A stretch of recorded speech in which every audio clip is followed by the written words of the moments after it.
रहेगा, नज़र उसकी बहुत तेज होगी, कोई चीज़ उसकी नज़र से छुप नहीं सकती, और उसके अंदर ताकत भी है और उसके अंदर इस्तिग़ना भी है।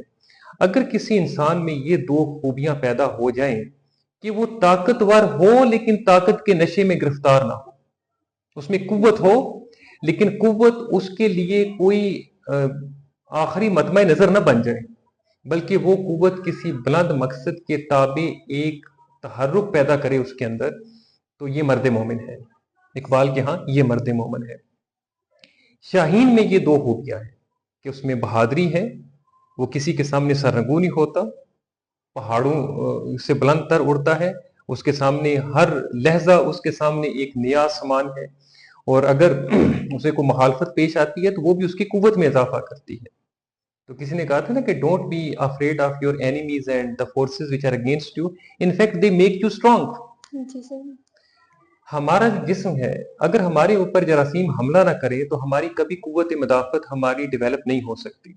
कौमों का भी यही हाल है।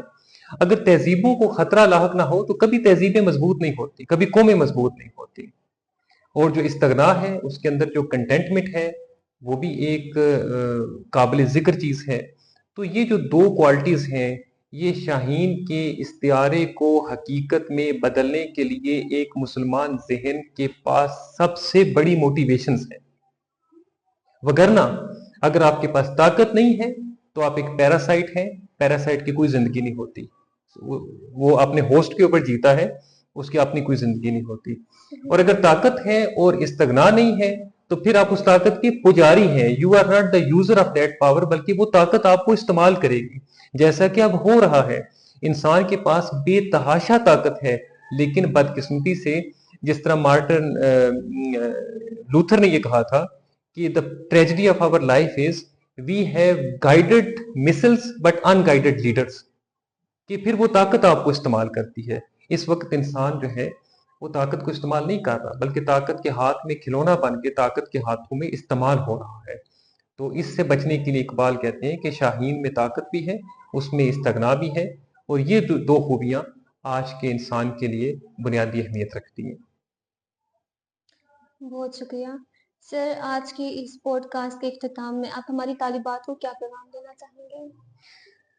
आपके इस प्लेटफॉर्म के तवसत से मैं आपकी तालबात को और तमाम तालबात को ये पैगाम दूंगा कि खुदारा इकबाल के साथ अपना रिश्ता जो है उससे उस्तवार करें और उसके कलाम को समझें, उसके कलाम के अंदर जो पैगाम है उसको समझें, और महज रस्मी तौर पे जो हमारे यहाँ एक तसव्वुर इकबाल पाया जाता है उससे आगे बढ़ें, और जो जो बातें इकबाल ने की हैं उनको खुदारा एक अंधे और तकलीद ज़दा जहन के साथ कबूल ना करें, बल्कि क्रिटिकली उसको देखें।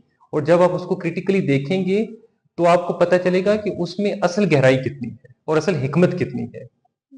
आज की नौजवान नस्ल, क्योंकि इकबाल जो है वो शायर फरदा है, वो मुस्तकबिल के शायर हैं, जो माजी गुजर चुका सो गुजर चुका। तो इकबाल हर गुजरते दिन के साथ इकबाल की अहमियत और मानवीयत में इजाफा होगा, और नौजवान जब जब इकबाल की तरफ रुजू करेंगे उनकी सैराबी होगी, उनको नया सीखने को मिलेगा। एक वलवलाए ताज़ा दिया मैंने दिलों को, लाहौर से तहागे बुखारा और समरकंद। अब बात बुखारा और समरकंद से भी आगे चली गई है, अब पूरी दुनिया एक ग्लोबल विलेज बन चुकी है, और उसमें इकबाल जो है वो हमारी सबसे बड़ी इंस्पिरेशन है और हमारी सबसे बड़ी उम्मीद है। सर, हम आपका तहे दिल से शुक्रिया अदा करते हैं कि आपने अपने कीमती वक्त से चंद लम्हात हमारे लिए सर्व किए और फ़िक्र इकबाल के हवाले से हमारी मालूमात में इजाफा किया। बहुत शुक्रिया सर। आपका बहुत शुक्रिया।